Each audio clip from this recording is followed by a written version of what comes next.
साथ मनु तेवतिया। देहरादून में आज बीजेपी ने एक नया गाना लॉन्च किया है। इस सॉन्ग की थीम है किया है, करती है, करेगी सिर्फ भाजपा। इसके अलावा प्रधानमंत्री और केदारनाथ को ध्यान में रखकर ये सॉन्ग जारी किया गया है। सॉन्ग लॉन्चिंग के दौरान राज्यसभा सांसद अनिल बलूनी भी मौजूद रहे। इस मौके पर बलूनी ने कहा कि ये संयोग है कि सॉन्ग चुनाव के समय लॉन्च किया गया। केदारनाथ में पीएम बनने से पहले भी अटूट उनकी आस्था रही है। ये गीत उत्तराखंड के प्रति उनके लगाव को दर्शाता है। जहां ऊंचे नीचे सब रास्ते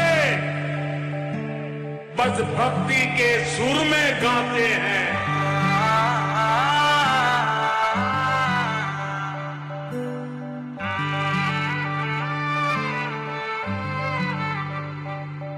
जहाँ पवन बहे संकल्प लिए, जहाँ पर्वत गर्व सिखाते हैं,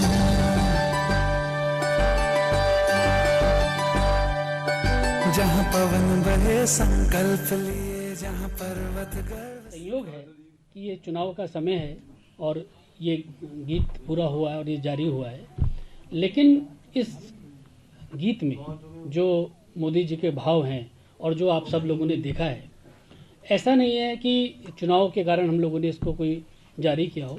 मोदी जी का उत्तराखंड के प्रति विशेष तौर पे जिस प्रकार का लगाव है, मोदी जी का उत्तराखंड से जो स्नेह है, ये जो शब्द हैं जो इस गीत में, ये उनके श्रद्धा सुमन है उत्तराखंड के लिए, उनके भाव हैं उत्तराखंड के लिए।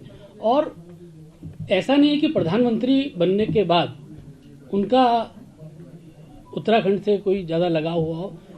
मुख्यमंत्री जब वो थे तब भी कल तक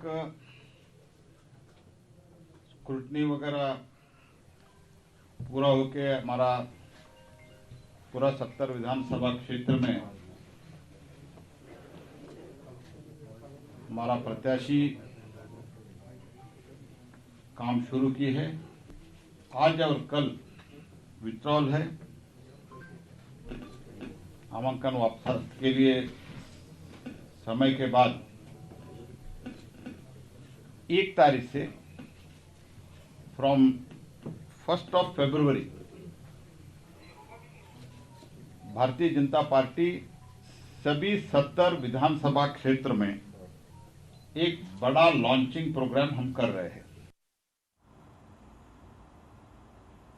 उत्तराखंड बीजेपी के थीम सॉन्ग लॉन्च पर बीजेपी नेता तजिंदर बग्गा ने ट्वीट किया कि जहां पवन बहे संकल्प लिए, जहां पर्वत गर्व सिखाते हैं, जहां ऊंचे नीचे सब रास्ते बस भक्ति के सुर में गाते हैं, उस देवभूमि के ध्यान से ही मैं सदा धन्य हो जाता। बस भक्ति के सुर में गाते हैं।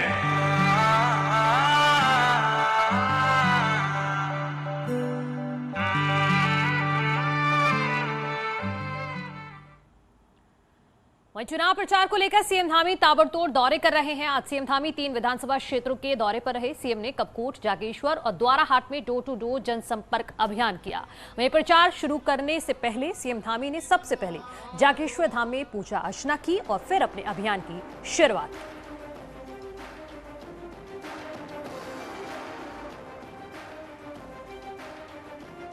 सारे कार्य निर्विघ्न रूप से जो है हमारे पूरे हों और ये चुनाव जो महापर्व चल रहा है लोकतंत्र का, सभी लोग जो है इसमें ठीक प्रकार से भाग ले पाए, अच्छी सरकार बने और महामारी पर भी कंट्रोल हो, पूरे प्रदेश की समृद्धि हो, प्रदेश की तरक्की हो, सभी लोग निरोगी हों, स्वस्थ हों। ये भगवान से प्रार्थना की, उनका आशीर्वाद लिया।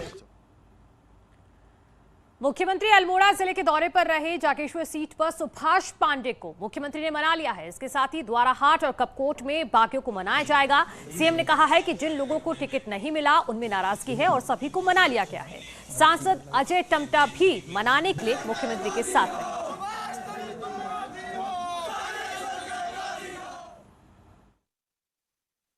ये सब परिवार है और सभी लोगों से बातचीत हो रही है, बातचीत हो जाएगी, सब लोग मान जाएंगे। बड़ा परिवार है, ये बातें चलती रहती हैं, क्योंकि सभी का मन होता है सभी चुनाव में जाएं, लेकिन देश काल परिस्थिति के हिसाब से एक ही को टिकट मिल सकता है। जिनको नहीं मिला है उनको भी पार्टी उनका भी सम्मान करेगी।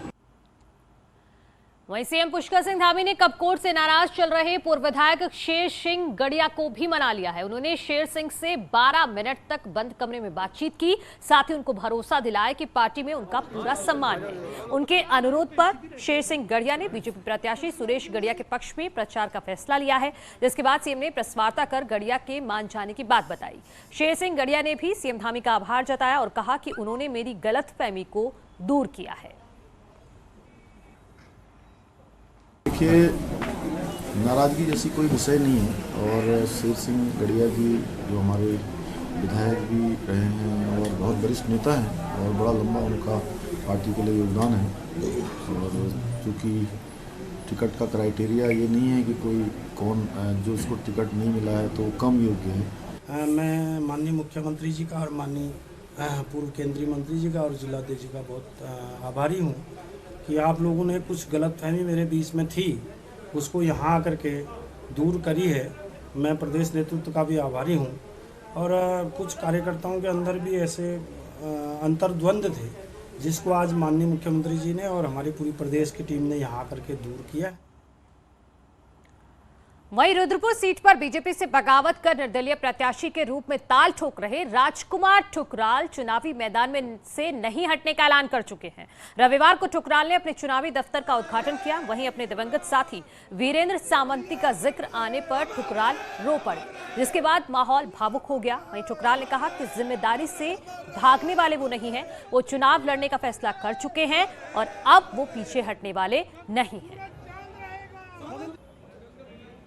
मैं चुनावी समर में कूद गया हूँ। अब कल कयास लगाए जा रहे हैं 31 तारीख को कि पर्चा वापस लिया जाएगा।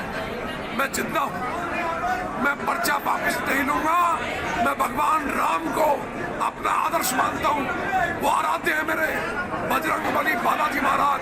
मैं पर्चा वापस नहीं लूंगा, नहीं लूंगा, नहीं लूंगा। तराई में बीजेपी के टिकट बंटवारे से नाराज नेताओं को मनाने का जिम्मा केंद्रीय मंत्री अजय भट्ट ने उठाया है।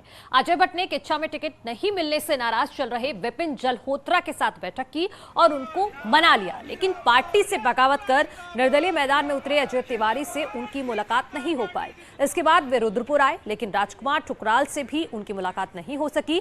अजय भट्ट ने इच्छा में कहा कि टिकट एक को मिलता है, सभी पार्टी के कर्मठ सिपाही हैं, जो भी नाराजगी होगी उसको दूर कर लिया जाएगा। सब ठीक हो जाएंगे। राजकुमार ठुकराल जी हमारे पुराने कार्यकर्ता हैं, आज से नहीं लंबे समय से भारतीय जनता पार्टी के सिपाही हैं। ऐसा होता ही रहता है, जब हमको देते हैं बिना पूछे टिकट दे देते हैं और कभी कभी अगर टिकट नहीं मिलता है तो बिना पूछे नहीं मिलता है, तो उसको बुरा क्यों मानना है। कहीं पर हम लोगों के मान सम्मान में कमी नहीं आती है, इसको हम ऐसा क्यों समझते हैं। तो बीजेपी की एक पूरी टीम इस वक्त रूठों को मनाने में लगी है, लेकिन कितने मान पाएंगे ये वक्त बताएगा। आगे बढ़ते हैं। यमुनोत्री सीट पर बीजेपी को बड़ा झटका लगा है। टिकट नहीं मिलने से नाराज जगवीर भंडारी ने रविवार को कांग्रेस ज्वाइन कर ली। कांग्रेस के प्रदेश प्रभारी देवेंद्र यादव ने जगवीर भंडारी को पार्टी की सदस्यता दिलाई। जगवीर भंडारी ने कहा कि वो करीब 35 साल से पार्टी से जुड़े थे। 2012 में चुनाव भी लड़ा, लेकिन बीजेपी ने उनकी अनदेखी की। वहीं कांग्रेस प्रत्याशी ने कहा कि यमुनोत्री में कांग्रेस भारी बहुमत से जीतने जा रही है। 30-40 सालों से भारतीय जनता पार्टी के आरएसएस की सदस्यता थी। भारतीय जनता पार्टी में रहे और बड़ी मेहनत की हमने, परंतु उसका हमें कोई परिणाम नहीं मिला। कल तक भी बातें होती रही और इनकी बातों से मैं बड़ा नहीं खुश रहा और मैंने अंततः मन बनाया कि अब मैं कांग्रेस पार्टी ज्वाइन करूंगा। कांग्रेस के प्रति सच्ची निष्ठा रखने वाले कार्यकर्ता जो कांग्रेस पार्टी को अपनी मां समझते हैं, वो उस मां के मातृत्व को समझते हुए कांग्रेस पार्टी को मजबूत कर रहे हैं, कांग्रेस पार्टी को जिता रहे हैं और जनता और कांग्रेस ने मन बनाया है यमुनोत्री में बड़ा बदलाव होना है और कांग्रेस पार्टी की सीट वहां जीत रहे हैं। तो टिकट न मिलने पर कुछ रूठे हैं तो कुछ पाला भी बदल रहे हैं। आगे बढ़ते हैं। बीजेपी 1 फरवरी से अपना धुआंधार चुनाव प्रचार अभियान करेगी। 1 से 11 फरवरी तक 15 केंद्रीय नेता उत्तराखंड के दौरे पर रहेंगे और 55 विधानसभा सीटों पर प्रचार करेंगे। 1 फरवरी को बीजेपी सभी 70 सीटों पर 70 जनसभाएं करेगी। सीएम समेत प्रदेश के सभी नेता 70 जनसभाओं में शामिल होंगे। वहीं 10 फरवरी तक सीएम धामी करीब 40 विधानसभाओं में प्रचार करेंगे। 2 फरवरी से बीजेपी के स्टार प्रचारक केंद्रीय नेताओं की जनसभाएं शुरू होंगी। जेपी नड्डा, अमित शाह 4 दिन में 8 जनसभाओं को संबोधित करेंगे। तो इसी बीच नितिन गडकरी भी 5 विधानसभाओं में 3 दिन गुजारेंगे। स्मृति ईरानी, मनोज तिवारी, राष्ट्रीय महासचिव दिलीप घोष, अनुसूचित जाति मोर्चा के राष्ट्रीय अध्यक्ष लाल सिंह आर्य की 4 सभाएं होंगी। कैबिनेट मंत्री शाहनवाज हुसैन भी मंगलौर और कलियर का दौरा करेंगे। लगभग 11 फरवरी तक सभी विधानसभाओं में हमारे गृह मंत्री अमित शाह जी से लेकर हमारे राष्ट्रीय अध्यक्ष जगत प्रकाश नड्डा जी, हमारे नितिन गडकरी जी, शिवराज सिंह चौहान जी और मनोहर लाल खट्टर जी और तमाम केंद्रीय मंत्री, इन सब के कार्यक्रम और प्रदेश के आदरणीय मुख्यमंत्री जी का, प्रदेश के प्रदेश अध्यक्ष जी के इनके कार्यक्रम 11 तारीख के लगभग फाइनल करने जा रहे हैं। प्रत्येक विधानसभा में इन सबके कार्यक्रम रहने वाले हैं। बीजेपी सांसद अनिल बलूनी ने न्यूज 18 से खास बातचीत में कहा है कि यूपी और उत्तराखंड दोनों राज्यों में बीजेपी की सरकार वापस आ रही है। हमारी सरकार ने गरीबों, वंचितों के लिए काम किया है। मुझे उम्मीद है कि पहले से ज्यादा सीटों के साथ बीजेपी जीतेगी और उत्तराखंड में हम बचे हुए कामों को भी पूरा करेंगे। वहीं हरीश रावत पर भी उन्होंने तीखा हमला किया। हमारे साथ मौजूद हैं बीजेपी के राष्ट्रीय मीडिया प्रमुख अनिल बलूनी। सर, उत्तर प्रदेश और उत्तराखंड दोनों ही राज्य चुनाव दृष्टि से बेहद महत्वपूर्ण है। 2017 में दोनों ही राज्यों में बीजेपी ने प्रचंड बहुमत से सरकार बनाई। इस बार क्या असेसमेंट है? इस बार बिल्कुल एक्शन रिप्ले होने वाला है। जिस प्रकार से 5 वर्ष पूर्व जो रिजल्ट रहा और पिछले 5 वर्षों में हमारी दोनों सरकारों ने, चाहे उत्तर प्रदेश के अंदर हो चाहे उत्तराखंड के अंदर, जिस गंभीरता के साथ काम किया, गरीबों के कल्याण के लिए काम किया, लोगों के भले के लिए काम किया और डबल इंजन का लाभ जिस प्रकार से दोनों राज्यों को मिला है, निश्चित है कि पहले से हम हमारा जरूर प्रयास रहेगा कि पहले से भी ज्यादा सीटों के साथ जीते। सर, आपकी बार 60 पार का स्लोगन तो एक अलग बात है, आपका असेसमेंट क्या है? उत्तराखंड में कितनी सीटें आप लोग ला रहे हैं? अच्छा, आप ये बताइए, अगर